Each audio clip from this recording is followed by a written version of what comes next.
আমি সবাইকে অনুরোধ করব যে আমরা রংপুরের ঝাঁঝালো মরিচের কথা ভুলে যাই, আসুন সুন্দরবনের মদিটা একটু আমরা ঠোঁটে লাগাই। অতি বিনয়ের সাথে অনুরোধ করব, বয়স যাই হোক, আমার কিন্তু সবগুলা সাদা, আমার মতো বুড়ো সাদা লোক এখানে খুব কম। তো এই দিক থেকে অনুরোধ করছি যে আসেন ওই ঠেলা ধাক্কার রাজনীতি এখানে বাদ দিই। এই জায়গায় আমরা সিনসিয়ার টক করি, পরস্পরকে রেসপেক্ট করি। আমরা যদি মিউচুয়াল রেসপেক্টটা শো করতে পারি, পুরা হাউস রেসপেক্টেড হবে। আমরা ওই জায়গাটায় যেতে চাই। উস্কানি আমাদেরকে দেয় অনেকে, এই গরম কাণ্ড ঘটান, ওইটা ঘটান, ওইটা ঘটান, আপনারা কি বিরোধী দল হইলেন? তাই আমি বলি যে ভাই, আমার তো যোগ্যতার পুঁজি এতটুকুই, আপনার পুঁজি দিয়ে যদি একটু সাহায্য করতেন। আল্লাহ আমাকে যে মুখ দিয়েছেন, আপনার দুটি ঠোঁট, তাইলে আমার এখানে জোড়া দিয়ে দেন, আমি আপনার ভাষায় কথা বলবো।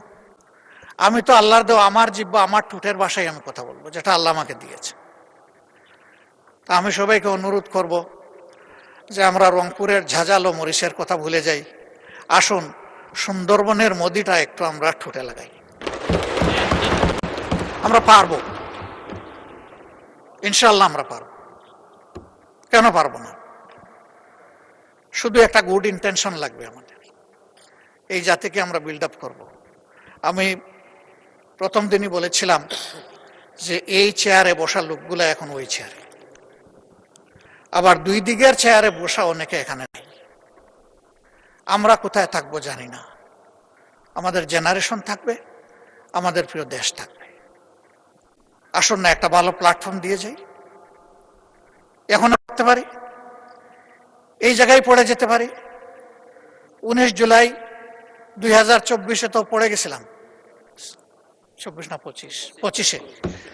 সেই পড়া থেকে অনেকে উঠে আসে না। আল্লাহ আমাকে জীবন দিয়েছেন, আবার নিয়ে যেতে পারে। হয়তো সংসদ প্লাজায় কালকে আমার জন্য আপনাদের দাঁড়ানো লাগতে পারে, কিন্তু একটু শান্তি নিয়ে মরি, যে দেশের জন্য ভালো কিছু করে যেতে পারলাম সবাই মিলে। আমাদের অ্যানসিস্টরস যারা ছিলেন, যেটুকু অ্যাটমসফিয়ার তারা আমাদেরকে দিয়ে গিয়েছেন, আমাদের সাকসেসরদের মিনিমাম এইটুকু আমাদের কাছে পাওনা। কিন্তু আমাদের সমাজ ওই জায়গায় নেই। আমরা আমাদের বেজ লাইনে আগে যাই, তারপরে ইনশাল্লাহ হিমালয়ের চূড়ায় আমরা আস্তে আস্তে উঠব। আমরা পারবো ইনশাল্লাহ, না পারার কোনো কারণ নেই। আমি স্পেসিফিক্যালি আমার কিছু। জি মাননীয় নেতা, আপনার বক্তব্য কন্টিনিউ করেন, সময় আরো বাড়িয়ে দেন 3 মিনিট দয়া করে। Thank you so much. আমি সরি, সময়ের দিকে খেয়াল করতে পারি না, এই জন্য আপনার কাছে মাপ চাচ্ছি। আমরা এই বিষয়টাকে টোটালি অ্যাড্রেস করার জন্য এবং একটা টোটাল সলিউশনের জন্য যদি সরকারি দল ফিল করেন যে আমরা একটা কমন কমিটি করব, আমরা সাড়া দেব ইনশাআল্লাহ। আমাদের কিছু প্রপোজাল আছে, আমরা আপনাদের হাতেই তুলে দেব, কারণ এক্সিকিউশন হবে আপনাদের মাধ্যমে। আমরা শুধু পরামর্শ দিয়ে সহযোগিতা করতে পারব, বাস্তবায়নটা করতে হবে সরকারকেই।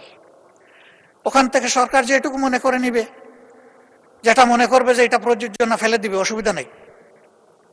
সেই ওপেন হার্ট নিয়ে আমরা বসতে চাই। এরকম কোনো শর্ত নেই যে যা পরামর্শ দিব তাই মানতে হবে। যদি পরামর্শ এইরকমই হয়ে যায়, এটার পরামর্শ থাকে না, এটা ডিকটেশন হয়ে যায়।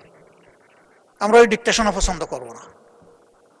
কিন্তু আমাদের কোনো সিনসিয়ার সাবমিশন এটা যেন ডিজোন না হয়, এইটুকু আমরা প্রত্যাশা করব, for the sake of the country and nation. সবাইকে অনেক ধন্যবাদ আমাকে বাড়তি সময় দেওয়ার জন্য। একটু ফিরত দিয়ে বিদায় নিলাম। আসসালামু আলাইকুম রহমতুল্লাহ।